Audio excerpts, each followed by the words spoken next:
जय गुरु जी, शुक्राना गुरु जी महाराज का लख लख शुक्राना और सारी संगत जी का भी शुक्राना। संगत जी, गुरु जी किस तरह से हमारी अरदास को सुनते हैं, वो हमारी छोटी से छोटी अरदास को भी पूरा कर देते हैं। और संगत जी, गुरु जी माँ की अरदास तो बहुत जल्दी सुनते हैं। हम अपनी लाइफ में कितना भी परेशानी में क्यों ना हो, लेकिन गुरु जी जब हमारा हाथ पकड़ लेते हैं तो वो हमारी सारी परेशानियों को खत्म कर देते हैं। हमारे गुरुजी बहुत प्यारे हैं, उनसे कभी भी कुछ मांगना नहीं पड़ता, लेकिन जो हमारे कर्म हैं वो गुरुजी कहते हैं वो तो आपको भुगतने ही पड़ते हैं। लेकिन गुरुजी वो भी 90% अपने ऊपर ले लेते हैं और हमें तो सिर्फ 10% ही भोगने पड़ते हैं। इसलिए संगत जी, हमें गुरुजी का हर श्वास में शुक्राना करना चाहिए कि गुरुजी हमारे सख्त से सख्त कर्मों को भी किस तरह से छोटा कर देते हैं। संगत जी, आज हम आपके साथ 2 सत्संग शेयर करेंगे। दोनों ही सत्संग बहुत प्यारे सत्संग हैं। संगत जी, सत्संग को पूरा अंत तक ज़रूर सुनें, क्योंकि हर एक सत्संग में आपको आपके कोई ना कोई सवाल का जवाब ज़रूर मिलता है। तो अगर आप भी अपना सत्संग शेयर करना चाहते हैं तो डिस्क्रिप्शन में व्हाट्सएप नंबर और जीमेल आईडी दी हुई है, आप उस पर सत्संग को रिकॉर्ड करके भेज सकते हैं। तो अब हम गुरुजी से आज्ञा लेकर आज का सत्संग शुरू करते हैं। जय गुरुजी, शुक्राना गुरुजी, अनंतम अनंतम शुक्राना गुरुजी। जय गुरु जी संगत जी, जय गुरु जी, शुक्राना गुरु जी, शुक्राना गुरु जी महाराज, मुझे सत्संग करने का मौका देने के लिए, आपकी वड्याई करने का मौका देने के लिए। संगत जी, मैं अपना सत्संग स्टार्ट करने से पहले मंत्र जाप करना चाहती हूँ। ओम नमः शिवाय, शिव जी सदा सहाय। ओम नमः शिवाय, गुरु जी सदा सहाय। संगत जी, मैं नई संगत हूँ, ज़्यादा दिन नहीं हुए गुरुजी से जुड़े हुए। 7 जुलाई 2023 से मैं जुड़ी हूँ गुरुजी से। गुरुजी ने खुद मेरे घर आके मुझे ब्लेस किया। एक आंटी आई थी गुरुजी का कीरिंग स्वरूप लेकर मेरे घर, तो और मुझे कहा कि गुरुजी से अरदास करो, ये सबकी अरदास बहुत जल्दी सुनते हैं। अभी मेरी लाइफ में बहुत ज़्यादा बड़ी एक बीमारी का दुख चल रहा है मेरे बेटे को लेकर, तो तभी गुरुजी आके मेरा हाथ थामा। मैं शिव जी को मानती थी बहुत ज़्यादा, मैं स्पिरिचुअल तो मैं बोलूँगी नहीं थी, अब तो गुरुजी से जुड़ के बहुत ग्रोथ हुआ है। तो मैं शिव जी को मानती थी और मेरी बेटी की ज़िंदगी, मतलब क्या ही बोलूँ मैं, ज़िंदगी के बीच में वो ज़िंदगी से लड़ रही थी जब वो ये हालत थी। कोमा में चली गई वो बच्ची, जो भी है इतने डिटेल्स में नहीं बता रही मैं। तो गुरुजी ने आके हमारा हाथ थामा। जब आंटी जी ने कहा कि ये शिव जी के अवतार है, तब मुझे कनेक्शन फील हुआ। और फिर जब उन्होंने कहा कि ये फिज़िकल फॉर्म में नहीं है, तब मुझे और भी अच्छा लगा। ऑनेस्टली स्पीकिंग, बोलना नहीं चाहिए, पर गुरुओं को लेकर जो आजकल होता है या पहले भी हो सुनते आए हैं, तो एक ह्यूमन फॉर्म में किसी को भगवान मानना थोड़ा मुश्किल था, पर दुख में आप हर तरफ भागते हो, हर चीज़ मानने के लिए तैयार हो जाते हो। तो जब आंटी जी ने बोला कि ये फिज़िकल फॉर्म में नहीं है, इनका छतरपुर में बड़ा शिवलिंग मंदिर है, तब मुझे बड़ा अच्छा लगा सुन के। मेरे मन में ये आया कि चलो, मेरे गुरु के बारे में कोई कुछ कह नहीं सकता, बाद में कोई ऐसे इल्ज़ाम नहीं लगा सकता कि गुरु का जैसा होता है, बुरा लगता है जब किसी के गुरु के बारे में ऐसा बोला जाता है। तो मुझे बहुत खुशी हुई अंदर से कि मेरे गुरु के बारे में कोई कुछ बोल नहीं पाएगा। अब जब रियलाइज़ होता है कि काश गुरुजी फिज़िकली फिज़िकल फॉर्म में रहते, उनसे मिल पाती, उनसे बातें कर पाते, उनके दर्शन कर पाती, जो भी है। तो गुरुजी जब मेरी ज़िंदगी में आने के बाद बहुत छोटी छोटी चीज़ों, मतलब बहुत ज़्यादा चेंजेस हुए हैं। छोटी छोटी चीज़ें जो पहले नोटिस नहीं किया करती थी, वो सारी चीज़ें, जैसे कि नेगेटिव लोगों से हमें दूर किया, हमारी जगह बदली। फिर मैं जॉब करती हूँ माइक्रोसॉफ्ट में, तो मैं नोएडा से बिलोंग करती हूँ, मेरा नाम कुसुम है। सॉरी, मैं पहले बोलना भूल गई। तो मेरा ऑफिस लोकेशन जो है वो है बेंगलोर का है, पर मेरा वर्क फ्रॉम होम है कम्प्लीटली। अब देखो, जब मैंने कोविड के टाइम पे ज्वाइन किया था, तब मैंने बस ऐसे मेल करके रख दिया था कि नोएडा में अगर हो सके तो ट्रांसफ़र कर देना नोएडा लोकेशन में। उसके बाद इसके बारे में कोई डिस्कशन नहीं हुआ। ये मैं 2020 की बात कर रही हूँ। गुरु जी के आने के बाद अचानक से कुछ 1 डेढ़ महीने बाद ही मेरे मैनेजर का कॉल आता है, जबकि मैं लीव्स पे हूँ अभी तक, क्योंकि मेरी बेटी बीमार है। तो वो भी एक बड़ा सत्संग है, वो मैं बोलती हूँ बाद में। तो मैनेजर का कॉल आया। मैनेजर ने बोला कि तुमने क्या अप्लाई किया है नोएडा के लिए? मैंने कहा नहीं। बोला तुम्हारा अप्रूव हो गया है, नोएडा लोकेशन में तुम्हारा ट्रांसफ़र हो गया है। मैं सुन के शॉक्ड हो गई कि ऐसे कैसे, मैंने तो अप्लाई भी नहीं किया। तो मन में पता था कि मेरे गुरुजी ने कृपा की है। पहला वो चमत्कार हुआ, ठीक है। फिर गुरुजी ने बहुत सारे ब्लेसिंग्स, ड्रीम दर्शन, बहुत कुछ, बहुत मतलब जो एक अनबिलीवेबल चीज़ें होती है, वो सारी चीज़ें एक्सपीरियंस करना, स्पिरिचुअली ग्रो करना, बहुत मतलब मन में इतने दुख में भी एक सुकून और एक शांति अंदर से देना, फेथ बिल्ड करना कि नहीं बेटी ठीक हो जाएगी, बच्ची ठीक हो जाएगी, टाइम लग रहा है पर हमारे कर्म है, उसके ऊपर ब्लैक मैजिक है बहुत ही गंदा वाला जो गुरुजी कटवा रहे हैं और किसी अपने ने किया है वो भी बताते हैं। तो उसके लिए भी गुरुजी मार्गदर्शन करते हैं, हमें गाइड करते हैं। कभी ड्रीम में हमारे कष्ट काटते हैं, कभी कोई विज़न देकर गुरुजी बताते हैं ये करना चाहिए। एक बार विज़न आया था, छोटा सा विज़न आया था, जैसे कि मैं फ़्लाइट में हूँ, कोई सरदार जी मुझे चाय दे रहे और बोल रहे जपजी साहब, बस इतना सा। अब उस टाइम पे मुझे समझ में नहीं आया इसका क्या मतलब था। बाद में 2-3 महीने बाद मैंने एक सत्संग में सुना कि ब्लैक मैजिक किसी आंटी पे किया हुआ था। तो उनको गुरुजी ने बोला था कि 24 घंटे के अंदर 11 बार जपजी साहब जी का पाठ करने के लिए। तो वो सुन के मुझे फिर याद आया कि मेरे को भी गुरुजी ने ऐसे गाइड किया था, पर मेरे को समझ में नहीं आया था। ये भी गुरुजी की मर्ज़ी होती है कि वो समझ हमें कब आए, कौन से टाइम पे क्या करना होता है। बता तो गुरुजी पहले से ही देते हैं, पर होता तभी है जब गुरुजी की मर्ज़ी होती है। फिर मैंने जब मुझे नहीं पता था मुझे 11 करना था कि कितना करना था, मैंने 11 वाला चलाया पर वो बंद हो गया, नहीं चला। फिर मैंने 13th वाला जब मैंने यूट्यूब पे चलाया जपजी साहब का, तो वो चल गया। तो मतलब गुरुजी ये कहना मैंने समझ लिया कि गुरुजी बोल रहे कि मेरे को 13 टाइम वो सुनना है। तो मैंने खुद भी सुना, अपनी बेटी को भी सुनाया। तो ये चीज़ ब्लैक मैजिक के लिए गुरुजी ने हमें बताया। फिर डेली मैं एक बार जपजी साहब का सुनने की कोशिश किया करती थी जब भी मौका मिलता था। और अमृत वेला गुरुजी हमेशा करवाते हैं। कभी कभी नहीं हो पाता है, कभी कभी नहीं हो पाता है इन द सेंस कि बेटी का एक कांस्टेंट केयर होता है, तो उसकी तबीयत अगर ख़राब होती है तो कभी कभी नहीं हो पाता है। जैसे कि रात में पूरी रात नहीं सो पाती है तो परेशानी की वजह से, तो तब नहीं हो पाता है। पर गुरुजी से अरदास करती हूँ जब भी वो सोती है आराम से, फिर हो जाता है। गुरुजी मतलब मैं बोलूँ कि मेरी बेटी को मैं नहीं ख्याल रख रही हूँ, मेरे गुरुजी रख रहे हैं। मेरे गुरुजी मेरे हाथों से उसका ख्याल रखवाते हैं कि इतना मुश्किल है उसका ख्याल रखना, बहुत मुश्किल है। तो गुरुजी ख्याल रखवाते हैं, सब कुछ गुरुजी करवा रहे हैं। तो एक मन में एक शांति से सुकून सा है कि हाँ वो ठीक हो जाएगी। ये एक है जो गुरुजी हमेशा दिलासा दिलाते हैं कि तेरे जो चमत्कार का तू इंतज़ार कर रही है वो हो जाएगा, वो होने वाला है, होगा। ये गुरुजी ने मुझे घर भी ब्लेस किया हुआ है, उसका नंबर भी गुरुजी ने मुझे बताया है ड्रीम में। और जब मैं मंत्र जाप कर रही थी एकदम से मेरे थॉट में भी दिया, जिसका मैं ढूंढ रही थी मतलब क्या है। तो सत्संग से उसका आंसर मुझे मिला कि ऐसी एक आंटी को भी नंबर मिला था, तो जिस घर में शिफ्ट किया था उस घर का नंबर वही था। फिर मैंने जब अपना पुराने चैट देखा तो उसमें भी मुझे वो नंबर सेम जो गुरुजी ने मेरे थॉट में डाला था नंबर 3, और मेरे फ्लैट का नंबर है 201 2 + 1 3 ऐसा। और भी मतलब मैं क्या ही बोलूँ, इतने सारे सत्संग हैं। मैं गुरुजी ने जब तक मैं दिल्ली में थी, नोएडा में थी, गुरुजी ने मुझे हफ्ते में एक बार कभी भी किसी भी टाइम हाथ पकड़ के मुझे छतरपुर बुला ही लेते थे। कि नोएडा से मैं नोएडा सेक्टर 105 में रहती थी, तो वहाँ से तो 2 घंटे लगते ही है, आराम से 1-1.5 घंटे लगता है।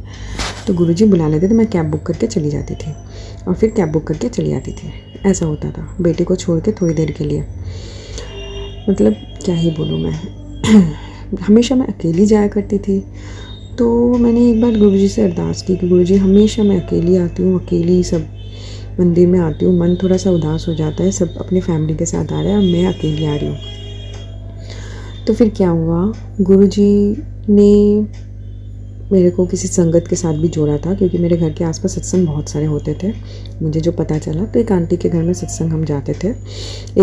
दो बार सत्संग जाने का मुझे गुरुजी ने मौका दिया था। तो एक आंटी ने मुझे अपने ग्रुप में ज्वाइन किया था। तो क्या हो गया, अचानक से मेरा प्लान था उस दिन गुरुजी के मंदिर जाने का। अचानक से जब मैंने बोला कि गुरुजी हमेशा ही बुला लिया करते थे, तो मेरा प्लान बना, चाहे 1-1:30 बजे के करीब मैंने सोचा कि आज बड़े मंदिर चलूँगी, गुरुजी बुला रहे हैं। 2-2:30 बजे के करीब ग्रुप में आया, वो आंटी मैसेज कर रही है कि आज हम बड़े मंदिर के सेवा है, तो 8 सीटर कार है, उसमें जगह अवेलेबल है, किसी को जाना है तो बताओ। मैंने देख के शॉक्ड, मैंने कहा गुरुजी ने सुन ली मेरी, आज मैं अकेली नहीं जाऊँगी संगत के साथ, वाओ। तो मैंने मैसेज की, आंटी ने बोला 3 बजे निकलना है तो आ जाना। तो फिर मैं उनके घर पे गई, सब मिलके बहुत अच्छे से उस दिन बहुत, आप बिलीव नहीं करोगे, इतने दुखों में रोती रोती रहती थी हमेशा। उस दिन मैं बहुत खुश हुई। पूरे दोपहर से लेकर रात के 9 बजे, हम 9-10 बज गए घर आते आते, क्योंकि बहुत भीड़ थी, तो आते आते 10 बज गए। बड़ा मज़ा किया संगत के साथ पूरे, मतलब सबने अपने गाड़ी में सत्संग शेयर किया, अपनी अपनी बातें शेयर की। बहुत अच्छा लगा। बहुत सारी चीज़ें आंटी से सुनने को मिला, बहुत सारी बातें आंटी ने शेयर की, क्योंकि वो 7-8 सालों से गुरुजी से जुड़ी हुई है और उनके घर में हर सैटरडे को सत्संग होता है। तो वो बता रही थी। फिर वो 1 हफ्ता गया, फिर नेक्स्ट वीक गुरुजी ने, मेरे हस्बैंड टाइम था जब गुरुजी ने बड़े मंदिर बुलाया। उसके बाद गुरुजी मुझे और मेरी बेटी को मेरे मायके भिजवा दिया कोलकाता में, क्योंकि मेरे ससुराल में बहुत सारा नेगेटिविटी था। तो जैसे मैंने बोला, नेगेटिव लोगों से गुरुजी सबसे पहले वही करते हैं, नेगेटिव लोगों को दूर करते हैं, क्योंकि नेगेटिविटी हमारे आसपास रहेगी तो बड़ा मुश्किल होता है पॉजिटिव रहना और गुरुजी से जुड़ना। तो वही किया गुरुजी ने, हमें दूर किया मेरे इन-लॉज़ के घर से और मेरे मायके में भिजवाया। मेरे पेरेंट्स को माध्यम बनाया, बहुत सपोर्ट करते हैं मेरे पेरेंट्स। गुरुजी ने टचवुड, बहुत शुक्राना करती हूँ गुरुजी को, मुझे इतना अच्छा पेरेंट्स दिया, इतना अच्छा, बहुत ही ज़्यादा, बहुत ही, मतलब इतने बुरे वक्त में गुरुजी ने बता दिया कि कौन तेरा सच्ची में साथ देने वाला है। बुरे वक्त में ही हमें पता चलता है कौन अपना है। जो भी है, ये भी हुआ। बहुत सारे, फिर गुरुजी ने ड्रीम में इतने सारे हमारे कष्ट काटे, क्या ही बोलूँ मैं, बहुत सारे कष्ट काटे गुरुजी ने। मैं काँप उठती थी, देख के डर जाती थी। भूतों के ऐसे मेरे को, भूतों के, फिर पिशाच के, फिर काले साए के, फिर सांपों के, ऐसे आते थे सपने, और मैं मंत्र जाप कर रही हूँ, जय गुरुजी बोल रही हूँ, ऐसे करके हमारे कष्ट काटते थे। और उस दिन दिखता था कि बच्ची को परेशानी हो रही है, समझ जाती थी कि कुछ बड़ा कष्ट गुरुजी ने छोटे में काट दिया। ऐसे हुआ करता था। ऐसे करके दिन चल रहा है। गुरुजी हमें बहुत संभाल रहे हैं, हमेशा बताते हैं तेरा सब कुछ सही हो जाएगा, बच्चे की चिंता मत कर। डुगरी का बुलावा भी आया है। डुगरी के लिए भी सत्संग जब जाने का मौका मिलेगा, गुरुजी जब ले जाएंगे तब वो सत्संग भी करूँगी। तो सपने में गुरुजी ने डुगरी का बुलावा दिखाया है।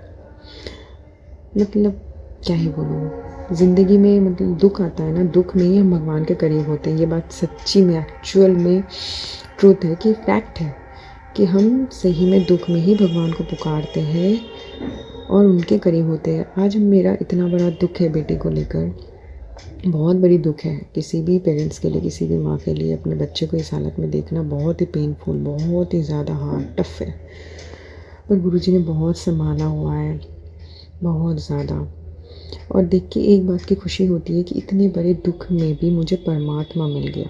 परमात्मा को पाना बहुत बड़ी बात है, बहुत बड़ी बात है। ऐसे परमात्मा जो आपके सवालों का जवाब दे, जो आपको हर कदम पे संभाले, जो आपको बताए कि मैं हूँ, तो डर मत, परेशान मत हो, डट के सामना कर, हौसला रख। बहुत बड़ी बात होती है। हम भगवान से प्रे पहले किया करते थे, पर हमें कभी भी उस प्रेयर के जवाब नहीं मिलते थे। हमें नहीं पता था कि उस प्रेयर को सुना जा रहा है कि नहीं। पर यहाँ पे हमें पता चलता है कि हाँ, हमारे प्रेयर को सुना जा रहा है। हमारे साथ एक डिवाइन पावर हमेशा हमारे पास है, हमें प्रोटेक्ट करते हैं। ये सबसे बड़ी ब्लेसिंग है जो मैं लाइफ में अब फील करती हूँ। लाइफ में बहुत कुछ किया मैंने, बहुत कुछ। हमेशा एक रहता था कि इतना कुछ करके भी सुकून क्यों नहीं है। अब पता चला कि क्यों नहीं सुकून है, क्यों नहीं सुकून थी? क्योंकि लाइफ का पर्पज़ ही कुछ और था, जो अब इस दुख में पता चल रहा है। अब ये पूरी तरह से हमारी नई लाइफ है, गुरुजी से जुड़ के एक नई लाइफ, नई शुरुआत, सब कुछ एकदम बोल सकते हो कि I am going to start over everything, everything from zero. ऐसा है। 2 बेटी है मेरी, 9 साल की जो बड़ी बेटी बीमार है और एक छोटी बेटी है वो 1 साल की, उसको भी मम्मी ने संभाल रखा है। गुरुजी ने सब कुछ इतना अच्छे से संभाला हुआ है, इतना बड़ा दुख किसी से भी काटना बड़ा मुश्किल है, बहुत मुश्किल है। एक-एक पल, एक-एक सेकंड, एक-एक सेकंड बच्चे को घर में रखना, जिसको कभी भी आप हॉस्पिटल लेके भाग सकते हो इमरजेंसी में। पर गुरुजी ने ऐसा मौका कभी नहीं आने दिया कि उसको इमरजेंसी में हम घर मतलब भागे ऐसे, कभी भी कुछ हो सकता है। ऐसा गुरुजी ने उसको संभाला हुआ है। उसका जल प्रसाद, गुरुजी का मैं जल प्रसाद देती हूँ। तांबे का लोटा भी बड़े मंदिर से ब्लेस करवाया था, तो वो उसका भी जल प्रसाद देती हूँ। चाय प्रसाद गुरुजी को देती हूँ। गुरुजी ने चाय प्रसाद में मुझे फेस दर्शन भी दिया। बहुत बार ऐसा हुआ है, हर जगह गुरुजी के फेस दर्शन मुझे हो रहे हैं। मतलब इतनी सारी ब्लेसिंग्स मैं क्या ही बताऊँ। मैं बहुत खुश हूँ, इस दुख में भी मैं बहुत खुश हूँ इस बात से कि मुझे परमात्मा मिल गया। मुझे परमात्मा मिल गया, मुझे कुछ नहीं चाहिए, कुछ भी नहीं। बस गुरुजी से यही अरदास है कि बेटी का हेल्थ ठीक हो जाए, वो फिट हो जाए पूरी तरह से, मेंटली फिजिकली हर तरह से फिट हो जाए। बाकी तो परमात्मा है मेरे साथ, मुझे क्या चाहिए। लाइफ तो मेरी वैसे ही गुरुजी ने इतना कैपेबल बनाया हुआ है, इतना इंडिपेंडेंट बनाया हुआ है पहले से ही, कि किसी चीज़ की कमी नहीं रखी है उन्होंने। तो कुछ मांगना, मटेरियलिस्टिक चीज़ बोलो या किसी भी चीज़ की, मुझे वो अब नहीं रहा, अंदर से अब चाह नहीं रहा उस चीज़ का। अब जो है गुरुजी है और बच्चे हैं, बस इसी में मैं खुश हूँ। और गुरुजी यही बना के रखे, इसी में ही मेरी मतलब एक अरदास है कि यही बना के रखे और इसी में ही मुझे खुश रखे गुरुजी, और कहीं भटकने ना दे। बस हमेशा हाथ पकड़े रखे और हमेशा हमेशा हमें ब्लेस करते रहे। और सबको, जो भी दुखी आत्मा गुरुजी के पास आए, जो भी संगत आए, सबको, उनके परिवार को अच्छी हेल्थ ब्लेस करे। क्योंकि जब आपके पास हेल्थ नहीं होता है ना, सच्ची बोलो, हेल्थ नहीं होता है ना, क्या आप फाइनेंशियली कितना भी अच्छा हो ना, या उसको एंजॉय कर पाते हो। फिज़िकली, फाइनेंशियली, मेंटली, इमोशनली, हर तरह से आप एग्जॉस्ट हो जाते हो, हर तरह से आप एग्जॉस्ट हो जाते हो। ये सोच सोच के कब इस बीमारी से बाहर निकलोगे, तो बहुत मुश्किल होता है। क्योंकि स्पेशली अगर ऐसी बीमारी जिसका कोई मेडिकल साइंस में ट्रीटमेंट ना हो। मेरी बेटी को ब्रेन इंजरी है जिसका कोई मेडिकल साइंस में ट्रीटमेंट नहीं है, तो इसका ठीक होना एक चमत्कार से कम नहीं, चमत्कार ही होगा, चमत्कार ही है इसका। अगर इसका ठीक होना चमत्कार ही है जो गुरुजी कर रहे हैं, क्योंकि वो धीरे धीरे ठीक हो रही है, क्योर हो रही है उसकी बॉडी धीरे धीरे। जो डॉक्टर ने बोल दिया था कि ये इम्पॉसिबल हो, उसका सब धीरे धीरे ठीक हो रहा है। मतलब आप बोल सकते हो 90 to 99% वो ठीक हो गया, 1% बाकी है, जो कि उसका होश आना, वो बाकी है। बाकी सब कुछ गुरुजी ने उसका धीरे धीरे क्योर कर दिया है। तो ये चीज़ जो मेडिकल साइंस में इम्पॉसिबल है, वो चीज़ गुरुजी कर रहे हैं। इलाज बोलते हैं ना, डॉक्टरों की डॉक्टरी फेल कर देना, सही में सही बात है, वो एकदम सही बात है। जो गुरुजी कर सकते हैं ना, कोई नहीं कर सकता। गुरुजी सही में हमारे भगवान है, हमारे परमात्मा है। इनके शरण में आ गए ना, किसी चीज़ की टेंशन मत लेना, किसी चीज़ की टेंशन मत लेना। मांगना है तो हेल्थ मांगो, बाकी सब चीज़ें तो गुरुजी वैसे ही कर देते हैं। मांगना है तो बस हेल्थ मांगो, बच्चों का देखभाल, उनकी ज़िंदगी संवारना, ये सब गुरुजी कर देते हैं। जब शरण में लिया है, सब कुछ कर ही देते हैं। हेल्थ एक चीज़ है ना, जो कर्मा जब हिट करता है, जब आपको कर्मा फेस करना पड़ता है और उस कर्मा के बदले में आपको अगर हेल्थ बिगड़ जाता है ना, तो वो चीज़ फेस करना बड़ा मुश्किल होता है। और स्पेशली अगर वो कोई अपना, बहुत ही ज़्यादा, क्योंकि आप अपने ऊपर दुख ले सकते हो, पर जब बच्चों की बात आती है, अपने की बात आती है, वो देखा नहीं जाता है। तो इसलिए आप हमेशा हेल्थ तो ज़रूर मांगना, आपके अरदास में ये ज़रूर रखना कि हेल्थ हमेशा दे। बस यही बोल के मैं अपना सत्संग को यहीं पे समाप्त करती हूँ। कोई भूल चूक हो तो माफ़ करना गुरुजी, संगत जी आप भी मत माफ़ करना। जय गुरुजी, शुक्राना मालिक, शुक्राना। जय गुरु जी, शुक्राना गुरु जी, अनंतम अनंतम शुक्राना गुरु जी। ओम नमः शिवाय, शिव जी सदा सहाय। ओम नमः शिवाय, गुरु जी सदा सहाय। मेरा जुड़ना गुरु जी से इसी साल 2023 में नवंबर में हुआ था। दीपावली से 10-15 दिन पहले मुझे रोज़ मैसेज आते थे, बेटी मेरा सत्संग सुन। यूट्यूब पे मुझे रोज़ मैसेज आते थे तो मुझे नहीं समझ में आता था गुरुजी कौन है, तो मैं सत्संग नहीं सुनती थी। ऐसे ही हर रोज़ मुझे मैसेज आते रहे तो मैंने सत्संग नहीं सुना। तो मेरे मन में एक ही ख्याल आता था कि मैं तो शिव जी को मानती हूँ, साईं बाबा को मानती हूँ। जब मैं इन्हें मानती हूँ तो मैं और किसी को कैसे मान सकती हूँ। माफ़ करना गुरुजी, माफ़ करना संगत जी। मुझे नहीं पता था गुरुजी के बारे में, मैं नहीं जानती थी, वरना ऐसी भूल कभी नहीं करती मैं। फिर दीपावली से 2 दिन पहले की बात है, मुझे मेरे घर में बटरफ्लाई नज़र आई। तो मुझे नहीं पता था गुरुजी जो है बटरफ्लाई के रूप में दर्शन देते हैं। मैंने समझा नॉर्मल बटरफ्लाई है, तो मैंने इतना ध्यान नहीं दिया।